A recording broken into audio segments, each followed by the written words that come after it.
This segment of the news is brought to you by Sun Oil Limited. Welcome back. Local officials monitoring the situation on the ground in Haiti amid deadly protests born out of a demand for the island's president, Jovenel Moise. Mr. Moise stands accused of corruption coupled with an inability to tackle widespread poverty.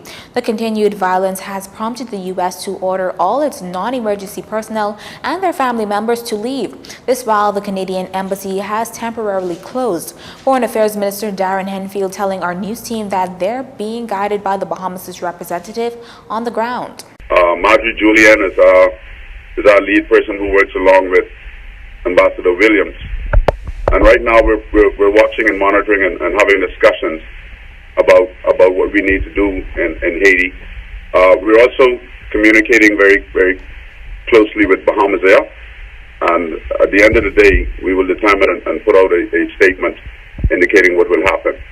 Such unrest could very well lead to a further spike in the number of Haitians taking to the high seas in a desperate attempt to start a better life elsewhere. We're constantly seeing to securing the borders of the Bahamas.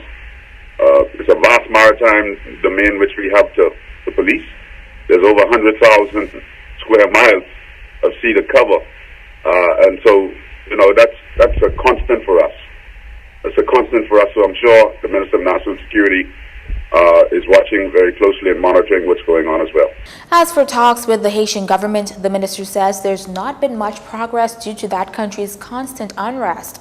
Haiti said to be one of the poorest in the world, with 3/5 of the nearly 11 million population living below the national poverty line of $2 a day. Meantime, the court rakes in over $1,000 in fines from 7 Haitian nationals. The 2 females and 5 males were arraigned before Magistrate Samuel McKinney yesterday on the charge of illegal landing. They were apprehended during a joint operation on February 8th. The migrants all pleaded guilty and each were fined $150. Failure to pay would result in a 1-month imprisonment. All fines were paid and the group was turned over to the Department of Immigration for deportation. Meantime, 4 men and 2 women today arraigned in the magistrate's court on a number of fraud-related charges for their part in a credit card scam ring.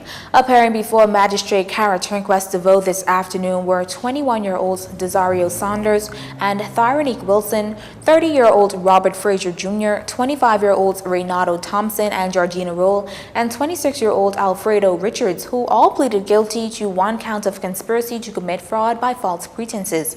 The court heard how between Sunday, January 6th and Friday, January 11th, the group, being concerned together with the intent to defraud, did conspire to commit an offense, to wit, fraud by false pretenses. Saunders pleaded guilty to 7 counts of abetment to commit fraud by false pretenses, Frazier 2 counts of fraud by false pretenses, Thompson 2 counts abetment to commit fraud by false pretenses, and 1 count receiving, Roll 4 counts of fraud by false pretenses, Richards 4 counts of abetment to commit fraud by false pretenses, and Wilson 2 counts of fraud by false pretenses. The group allegedly defrauded K's Fine Jewelers, Gucci, Crown Jewelers, Giotto Cafe, Best Deal, Paradise Blue Surf, and Solomon's. They were all fined $1,000 or 1 year imprisonment on count 1, conspiracy to commit fraud by false pretenses. Saunders was subsequently charged $5,000 on each count or 1 year imprisonment, Frazier $1,000 on each or 1 year, Thompson $500 on each or 1 year, Roll $1,000 on each or 1 year, Wilson the same, and Richard $500 on each or 1 year.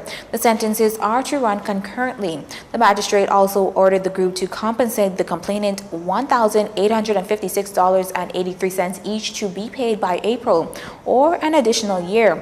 The chain was to be returned and the skateboard and Gucci slippers confiscated. Our final story is up next. This segment of the news has been brought to you by Sun Oil Limited.